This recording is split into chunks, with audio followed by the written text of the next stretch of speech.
Here we are again on All Things Conflict with me, your host, Maria Arper. And today I am absolutely delighted to welcome Fiona Sample, who's also been called Furious Fiona. It's going to be a very rich conversation. I visited her in Newcastle, where she is the CEO of the Oswin Project. The Oswin Project supports people with criminal convictions to come back into community with pathways to employment and support to reintegrate. It is an amazing project. I was blown away by the results that she's getting, and her team, of course. She's not afraid to speak her mind, and so we're in for a really great conversation. So let's welcome Fiona and let's have that conversation.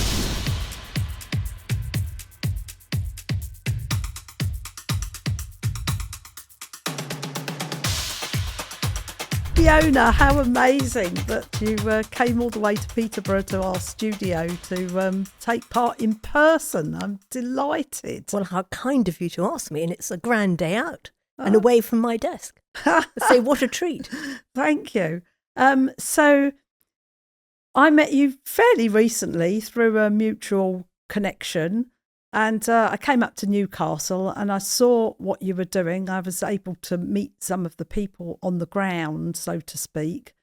And there was so much love and so much care and so much practicality about what you're doing. And as I've described, you know, this series is Justice Redesigned, but from the point of view of the people who really are doing the work on the ground and making a difference. So why don't you first of all just tell us about the amazing work that you're doing? Well, thank you for coming to see us and classifying our work as amazing. Years and years ago, I visited a prison and thought, some good things going on here. I knew there were good things going on outside, but there wasn't the bridge of opportunity between the two, or indeed somebody to travel the journey to ensure that people didn't fall into the chasm or take the return route.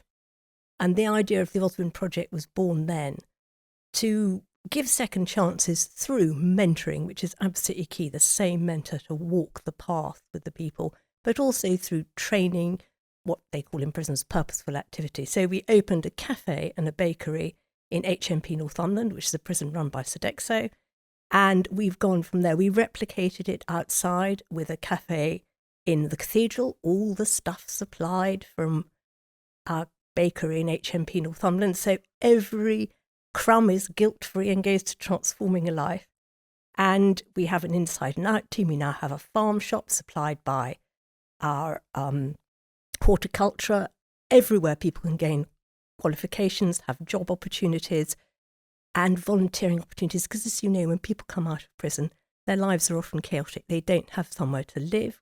We can signpost people to that. They need support and they need time to, for want of a better word, reacclimatise. And so often people start volunteering, then come and work for us. And of course, the aim is that they go on and work for another company, have a proper day job outside the charity sector. And it works. Because as you probably are aware, in the North East, we boast the highest reoffending rate in Britain at a staggering 67%. And within the Oswin Project, it's 4%. Wow, amazing. So there's a part of me that just wants to move on with the conversation, but I just really, can you just give us, obviously without names or identifying anything or anybody, but can you just give us a couple of examples of success stories of somebody who, might otherwise have fallen into reoffending or fallen off the ledge? So many of them, when they come out, say they would have done if it wasn't for the Oswin family. And they do describe it as a family in the sense of mutual support. But one of the more recent examples was somebody who was released early and he had no idea he was going to be, the admin had failed, as it so often does. He knew, because he had worked in our cafe in the prison, that we had a cafe in the cathedral. And this shell-shocked man arrived in the cathedral saying, I'm out of prison. I don't know what to do. I don't know where to begin.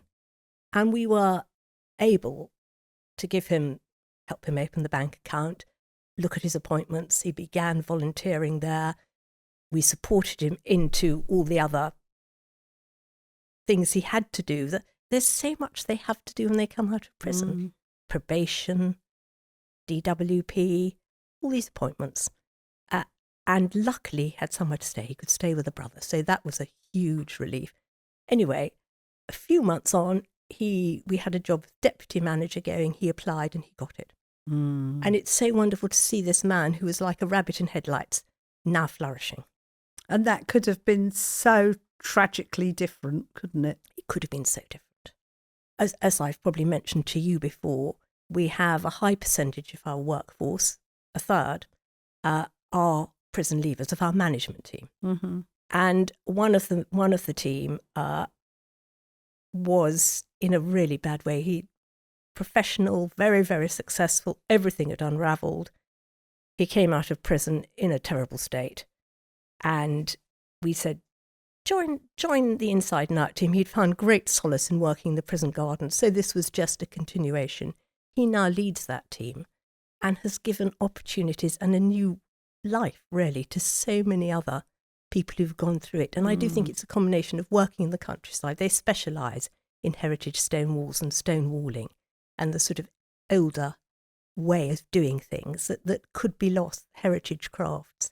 But he says it has given him stability, his mental health is now no longer fragile, and he can lead other people on the same pathway. When we run businesses, we know that there are going to be unpredictable disruptions and threats and challenges to running any business. And what do we do in the face of those challenges and disruptions? Do we ignore, do we avoid, or do we sort of just run away from it? In my time working with businesses and senior leadership teams, what I've discovered is actually the biggest threat to progress and growth and development is often the internal conflict and the internal tensions and the poor communication between team members or even in the boardroom. Internal conflict on its own is harmful enough. And when you combine that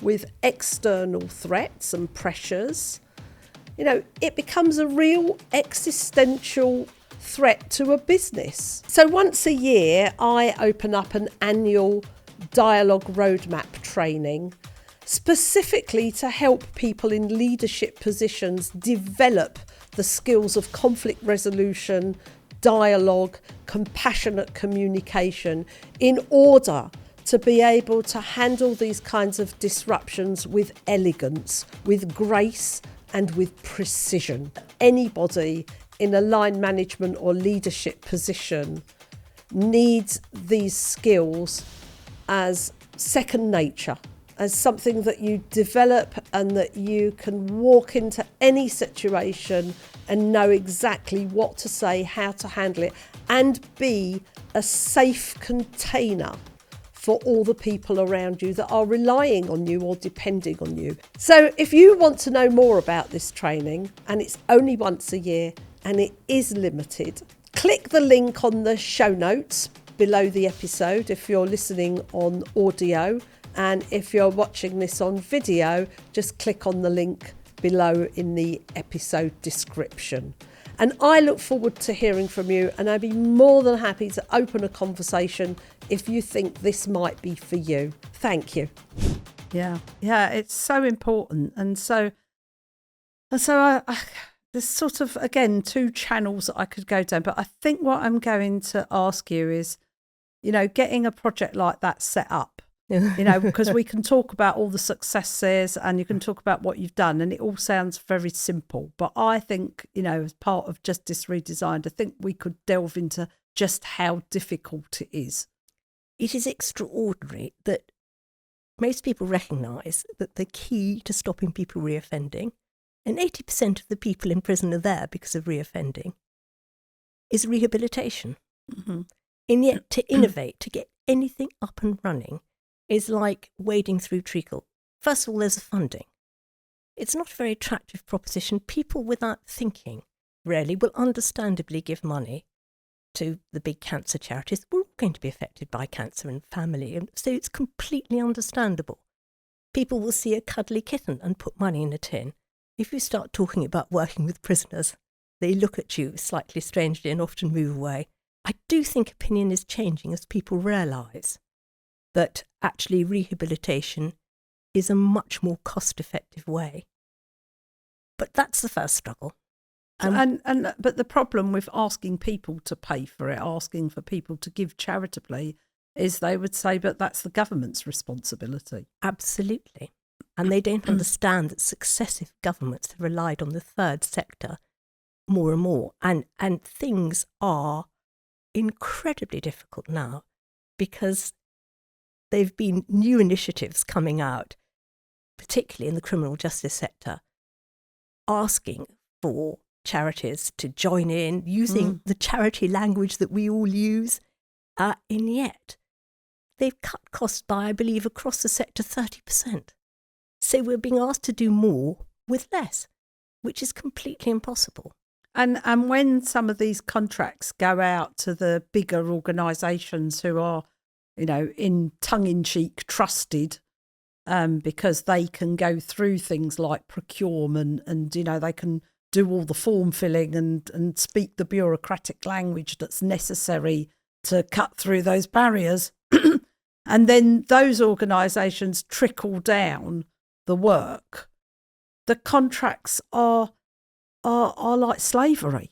Oh, they are. And medium-sized and small charities like ours get the crumbs. And of course, the North East is always the last on the list. But perhaps I'm becoming very Geordie and have a chip on my shoulder about that.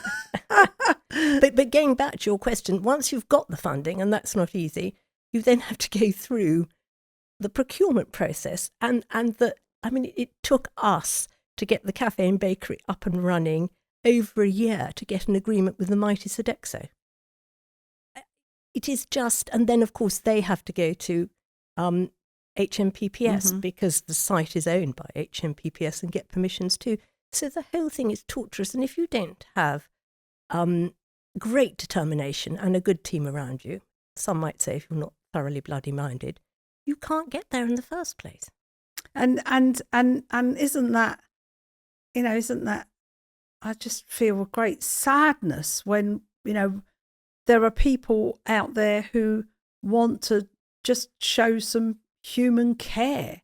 So the question is, I suppose, how do you balance, risk and due diligence? Because you can't just let anybody in that wants to help, because some help really isn't help, and we can point to lots of things that are not very good.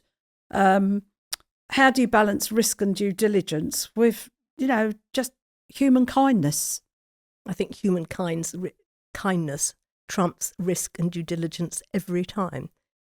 Obviously, we have systems in place where we are selective. Some would say too selective about the people we choose to work with. Because when people say, thank you so much, you gave us a second chance and look at what we're doing now, I always say it's a two-way thing. They have to step towards us as well as we stepping towards them. And that, in a way, negates the risk factor because it's a two-way thing. And of course, we've had one or two times when the wheels have come off the cart horribly, but never, ever endangering anybody. I mean, we are all about safer communities and fewer victims of crime. And I am convinced that rehabilitation is the only way we're going to achieve this. I can't understand, 30% reduction in the budget. And I think teaching and learning is particularly hard hit. And yet they're building more prisons and creating more prison places. I mean, I'm no economist, but that just doesn't make sense to me. How are they going to fund them? It makes no sense because, when I've, been in America a few times, a few years ago, I worked on a project where there was an alternative to what they call incarceration, American term. And so the prosecutors themselves, so this was from the prosecution office looking at somebody and saying, what you've done could put you in prison for 5 years or 10 years or 15 years. But actually, if you agree to certain things, we can recommend you to go in this alternative to incarceration project, which was amazing. And the work we did was we brought the conflict resolution skills that were sort of missing. But God forbid that our system would have something like that. And of course, it's so much cheaper and, as you know, so much more effective. Do you know the first sentences in the community? We think it's such a new idea. We're in 1907. Oh, right. 1907, we think it's so new. And in 1779, the first Penitentiary Act stated that the purpose for prisons was rehabilitation. 1779. I mean, really, we haven't gone very far from John Howard, who started the Howard League, to James Timpson. Not much has changed.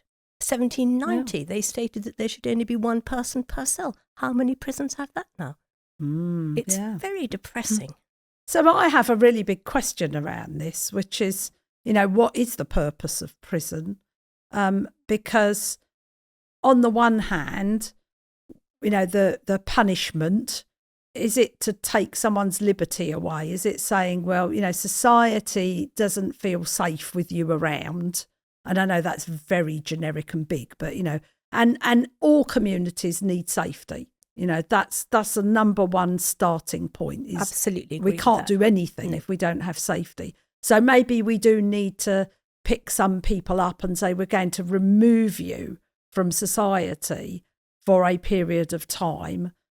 Then I could get into the whole thing of tariffs, because, somebody could murder somebody and they're never going to do it again. And somebody could murder someone and get out in 15 years for good behaviour, and we've got no idea if they're going to do it again, but their sentence came to an end and that's it. So, that's a whole other conversation. Or are we saying that we're going to pick you up, remove you from society, and the punishment is humiliating you, belittling you, diminishing you, and removing any sense of identity? Well, I hope not, but it was interesting, and you will have seen the House of Lords report on Better Prisons, Less Crime. And it was fascinating because they asked a huge amount of people in great positions of responsibility in various parts of the criminal justice system what their definition of prison was. Mm-hmm. And none of them came up with the same answer. Yes, they overlapped, but not one had the concise for rehabilitation. The punishment is removing people from society.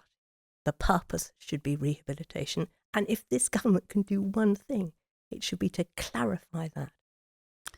Yeah, it's a really interesting question. Let's just clarify that. Let's just start and say what are prisons for? And when we've removed people, what are the steps we need to take? Now, of course, one would argue that they do that. I mean, there's an offender management unit, there's progression through your sentence and all the rest of it.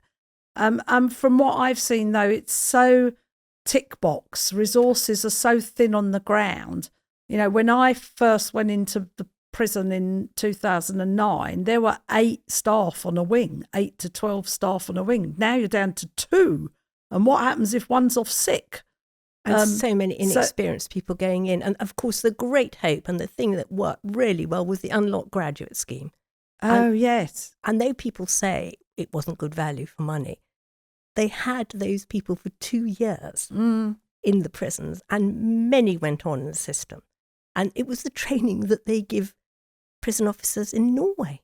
It was the training they give prison officers in Sweden. I mean, we weren't doing something revolutionary or wildly extravagant. We were building a sustainable base for a better future. We had one of those graduates on our Dialogue Roadmap prison training along with prisoners.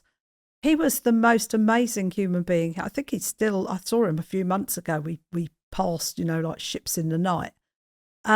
He was so well loved by the prisoners on the wing that actually there was a moment where a prisoner, I mean, nothing terrible happened, but a prisoner got very arsey with him and it all escalated.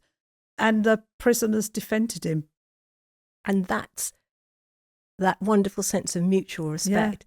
And I think the groups that I've met all believe that they can change the system for the better, I think is the easiest way to put it. I don't think they're arrogant enough to feel they can do it alone, but they feel they can make an impact.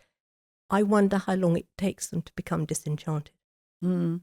Well, apparently there's a huge turnover of staff, isn't there? So that's part of the problem, is that people get into the job and then, you know, they realise that it's tough. It's tough to be a prison officer. It's not an easy job. You're going into an environment where you're going to get sworn at and perhaps spat at and even possibly attacked.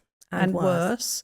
And we've brought people up to be much more aware of their own well-being. And so people are looking at that and going, oh, I didn't sign up for this, I'm out. And I do think that the other huge problem that we'd all recognise, and we work with people who have had drugs problems and the many who have psychiatric problems who shouldn't be in prison at all. They should be being treated elsewhere. And those are the people that I think are really frightening and difficult for the prison officers to deal with because they're unpredictable. Yes.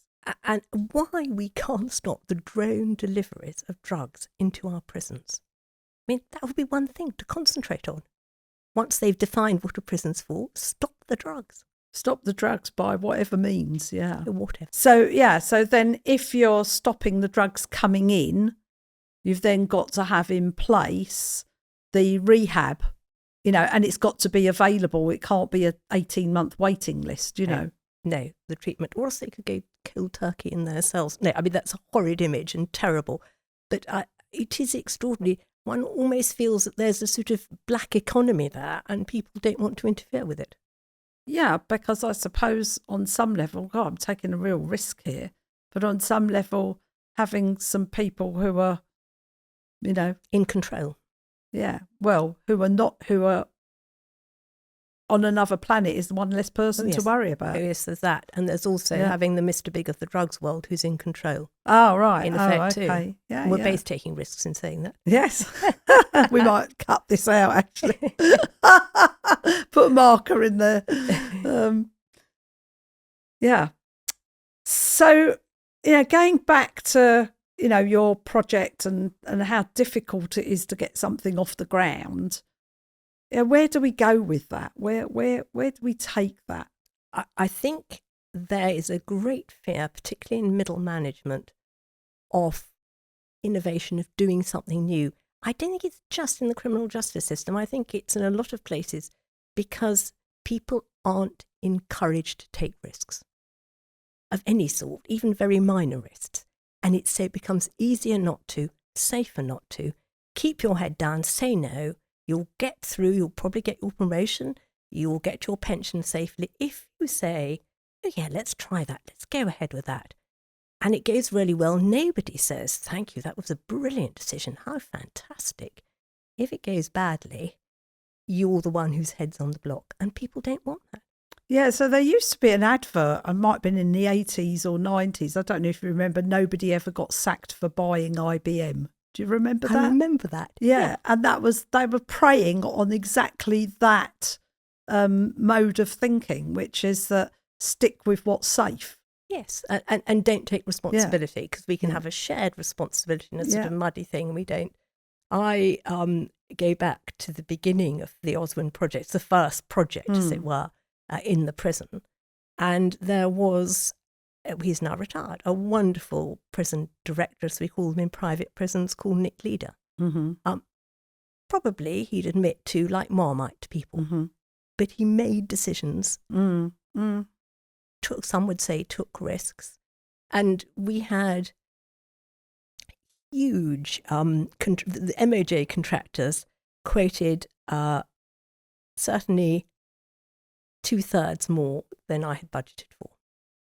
And I knocked on his door and said, this won't happen. You won't have a bakery or a cafe in the prison if I have to use these people. And he said, we'll get permission for you to use your own contractors. And it was done. But few would have said that and taken responsibility. And so it's good to balance this conversation with the fact, I mean, I've worked with some wonderful governors. Absolutely. I mean, absolutely wonderful, amazing governors who've taken risks or tried things or said, let's try this. And, I think there was something I was going to refer to earlier, which sort of fits in here as well, about taking risks and not just taking the safe option every time, is that even with all the risk management, or even with all the kind of due diligence and trying to make sure, and I'm not just talking about prison, I'm talking about every industry, things still go catastrophically wrong, don't they? Of course they do. They still go catastrophically wrong. So it's not like you can look at all that bureaucracy and go, but, it prevents anything going wrong. And I remember doing a thing years ago on accidents in the house. Yeah. The people that break their legs putting on their tights in the morning. Yes. Or the accidents that are related to Wellington boots. I Yes. mean, just absurd. Nothing is safe. And interestingly enough, our project can be quite risky, the things that we do. And it's about being able to say, just because it's risky, it doesn't mean you don't do it. It means, okay, we just got to look at what have we got to put in place. Absolutely. And there is a way of negating the worst risks, but humanity is unpredictable at the best of times. And Absolutely. The systems we use, goodness, you only have to look at what happened to Jaguar and Land Rover recently. So do you want to tell me what happened to Jaguar and Rover? The hackers got in. Oh, right. Jaguar and Land okay. Rover. And it meant that particularly they had to stop production, but all their small suppliers have been hugely affected. Now, that's a mighty organisation. So if they have such frailties, how can we protect ourselves?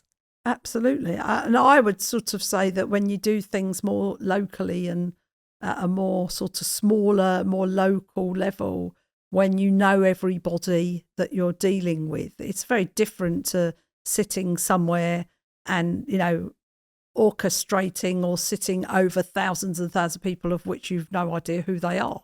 I think you're absolutely right. And everything is about communications, talking to people as we're talking now, and about relationships. And I do count myself lucky to work with HMP Northumberland, who we formed a very positive partnership with over the years. But they are tied by the system too. Yeah, I mean, it is interesting, yes, and we have to recognise that, because when we had our project in Dartmoor, we had a sort of moment of worry when the governor retired and a new governor came in who, wasn't so keen on inheriting something that wasn't from the system. And for me, the proof of what we were doing was that 4 governors said to him, we will take responsibility for this. We'll just add it to our duties and we'll take responsibility for this because it needs to continue. What a wonderful accolade and what a wonderful acknowledgement of the success of what you do. And I hope we'll be working together. I hope we can persuade you to come up north again. Oh, you don't have to persuade me. I'm waiting for the invitation. It's there. Oh, okay. And so that was really great. And then, unfortunately, Dartmoor closed. Beyond anyone's, nobody could help it. It was an issue with radon gas. I think that's out in the public domain. And so the protection of the health of the prisoners was paramount. The prison closed. And we were very fortunate because the original deputy at Dartmoor had by then got his own prison in Portland. He was very keen to have us come and build the project at Portland. And he is amazing. So there are really, and I have worked with amazing governors and amazing staff. And, and then there's something about they can only go so far before they hit a wall. I think that's it. And I think that's what we've got to remember. In the report I read recently, some governor had spent something like 3 days trying to get an oven replaced because he'd hit that procurement wall. Yeah. And it was essential to the kitchens, and a governor shouldn't be doing that. Yeah, and that's why we said, we don't need any funding. We'll fund it ourselves, and as you know, we've got 7 charity shops. Which is wonderful. How are they going? Yeah, they're going well. We're just at the point of thinking about not us doing it, but how do we scale?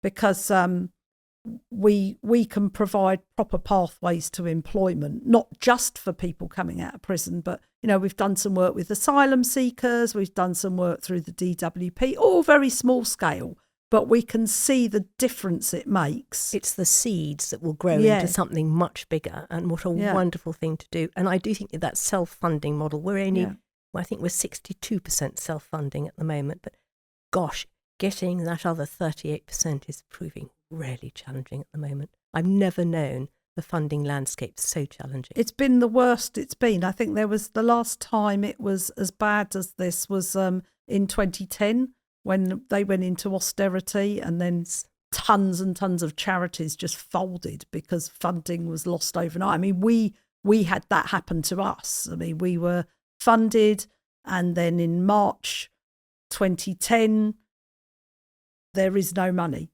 And we literally had to close our office, the staff went, everything. It was just me doing it on our savings from the front room until a lifeline came a year later. We were really going at that. We're on our knees now. And what is worrying is the amount of charities that are folding now. Yes. But also the amount of charitable funds that are closing their doors. Absolutely, yeah. Yeah, and work and money for the kind of work we do is not a priority. Certainly not. And I've definitely had, rejections that are, something like, this is a matter that the government, we won't fund something that we believe the government should be doing. If only the government would do it. Yes. In effect, the very big charitable funds are funding work that the government should be doing. Yes. And I don't want to make this about bashing the government because, the government can only do so much. I mean, there's only so much government can do. And I think it's wrong for a population to place its reliance on the government to solve everything, because I don't want a nanny state. I don't want that. But I think the gap that we're sort of unanimous on in our minority of two, is that the barriers need to come down to allowing us to come in, because we do have ideas, we are innovative. I remember, and I know this is sort of going off track, but I think it's really important. A couple of young guys who were my son's contemporaries went on to build a little consultancy to do innovation. And they were selling their services to really big consultancies. I won't name them, but we know who they are. Because those big consultancies were so big that they couldn't do innovation anymore. So they were farming it out to these 2 or 3 young men doing it on their kitchen table, but obviously having to keep it quiet. I think that's a wonderful story. Isn't it wonderful, though? And actually, that to me is the absolute nub of the matter. When things get too big, they're completely unwieldy. Yes. And people can't make, if you're quite small, you can be quite fleet of foot, make decisions quite quickly. Yes. They're a small group of you. It doesn't have to go from one silo to another silo, which people tend to. Departments become so large that they stop communicating with each other in all these big firms. But a government should be an enabler for people to access the right healthcare. Help to drop the barriers, not to put the walls up and say, you're too... I mean, sometimes when you go into these, I've given up with it, but when you go into these things and you've got to do the pre-qualifying questionnaire, and we've spent thousands with people that know how to do this stuff and still got rejections. Absolutely. So I say we might as well just buy a lottery ticket because it only costs £1. And I don't know what would be quite interested to do the maths, the percentage chance. If you spent £200 on lottery tickets, it would probably be better chance than coming up. Yeah, with the gold star from the funds you apply for. Absolutely. Okay, so how do we affect change? I mean, we could be a couple of old ladies, over a cup of tea saying, how all the barriers and everything. But I mean, how do we affect change? I did say to somebody that I'd chain myself to the railings outside the House of Commons if change didn't happen with this government. And I thought I was really safe because I absolutely believed with James Timpson at the helm of the Ministry Yeah. as Prisons Minister, that things would change. And I'm now beginning to get slightly worried that I might have to chain myself to the railings outside the Houses of Parliament to keep my word, because change doesn't seem to be happening. And you're very calm, and you channel your inner giraffe, as you taught us to do. So you've got an overview and a very big heart. I just get really, really, well, I'm nicknamed Furious Fiona. Because for all the logic that we know rehabilitation works, done as we do it, as you do it, we know it's cheaper. Mm-hmm. So cost effective, keeps communities and people safer. Positive impact. Positive impact. Why? Why aren't people saying, oh, Maria, you're wonderful. Oh, Fiona, what you do is wonderful. You must roll it out in all the prisons. It'll save millions. As you know, the average prison place is almost 54,000 a year now. I know. Better to send people to Eton, really, I say. Yes, and there's cheaper. been lots of talk about that, yeah. But that's rather... But how... I don't know. I mean, I'm beginning to think we have to man the barricades. Nobody is listening. We seem to be... The House of Lords recent report, wonderful. Various other initiatives have been terrific. Where's it going? Into some sort of black hole?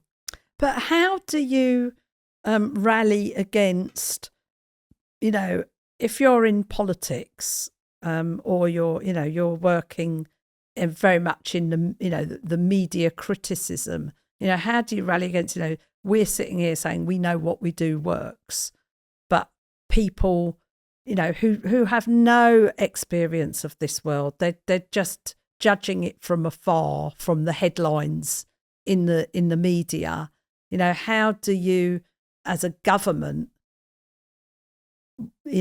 implement these things and then deal with the fallout of the criticism? I mean, I know, for example, a long time ago at Dartmoor, a prisoner went on the roof. I mean, prisoners go on the roof. That's a thing, right? And it creates a whole shutdown. And it was several hours. And it was one of those incredibly hot days. So they sent him up some sunscreen, right? And of course, the Daily Mail made a meal of it. I mean, just, made a complete meal of it. Often in newspapers, they print a menu of a Christmas dinner in a prison as if it's some sort of gourmet food. So, there's a whole kind of pacification of the public that don't work in this sector and don't understand it, that you've got to contend with. And I understand that. And I understand that. And we've both come across this sort of lock them up and throw away the key lobby. And I think the government has got to be incredibly brave and just bang the drum about we all want fewer victims of crime, safer communities. Fewer victims of crime, safer communities, and to spend less on the criminal justice. And we have to try things. And we have to try things. And we have to keep trying things. And some of those things won't work, and some of them will work. But we have a certain template that we know works, and we know costs much less than repeatedly sending people back to prison and back to prison and back to prison. Reducing reoffending is the key to reducing the huge numbers and burgeoning and preparing for more. Why are they investing in more prisons instead of what we do? Yes, absolutely. But that's a mystery to me. It's a mystery, but it's the courage to say, this isn't working, and for your sakes, it's costing the billions on reoffending. We want to save you, the taxpayer. We want to put that in the NHS, and that's why we're doing. And then I think that the papers that aren't so kind to what we do might just buy the story. But it would take somebody who is willing to go out and about and talk about it loudly and clearly. Courage. Yes. Courage, mon brave. Amazing. Gosh, this is such a powerful discussion, and I'm loving. I think we might be a dangerous pair together. Might be an explosion. Wonderful. Funny enough, I said to somebody we were talking this morning, and that was exactly their reaction. So we've come to the end of our time on this podcast, and I'm expecting that invitation to Newcastle. Most definitely. But I have a question for you, which I've asked every guest in this series, which is, if I were to hand you the keys to the Ministry of Justice today and say, and you can make one change immediately, what change would you make? It could be anything. I'd recategorise sex offenders. Right.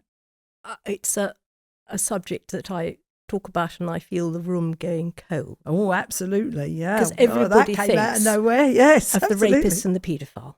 Right. And they don't realise it's the fastest growing population in the prison community. And not that I'm condoning people who go onto the dark web and look at explicit images. Absolutely not.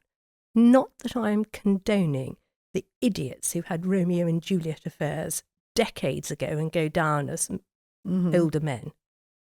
Absolutely not. But they are not the same people.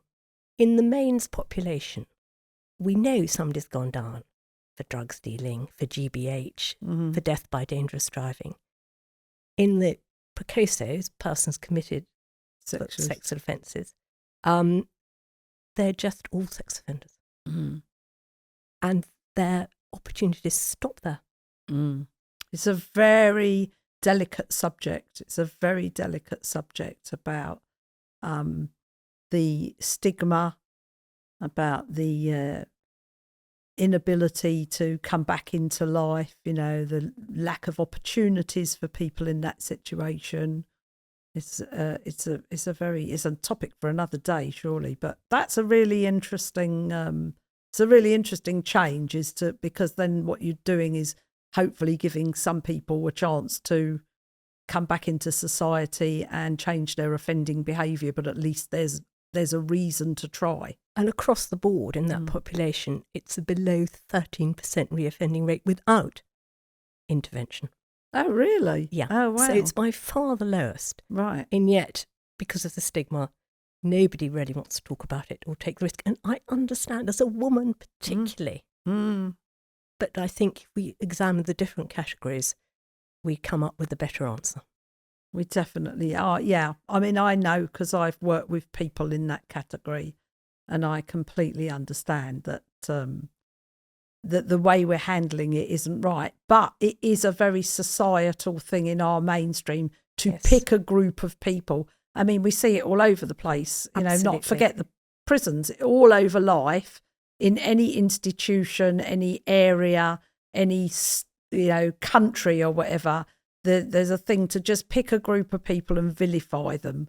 It's like a sort of, oh, well, at least I'm not as bad as that. Oh, marvellous to have somebody to blame. Isn't it? Yeah, somebody to take the fall for the ills of society. Exactly. And we're seeing that politically across the huge divisions in our society. And that is absolutely terrifying and reminds me of other times that our parents lived through. Absolutely. Well, thank you. Thank you for this very rich conversation and for your courage and forthrightness in really telling it how it is, which I really appreciate.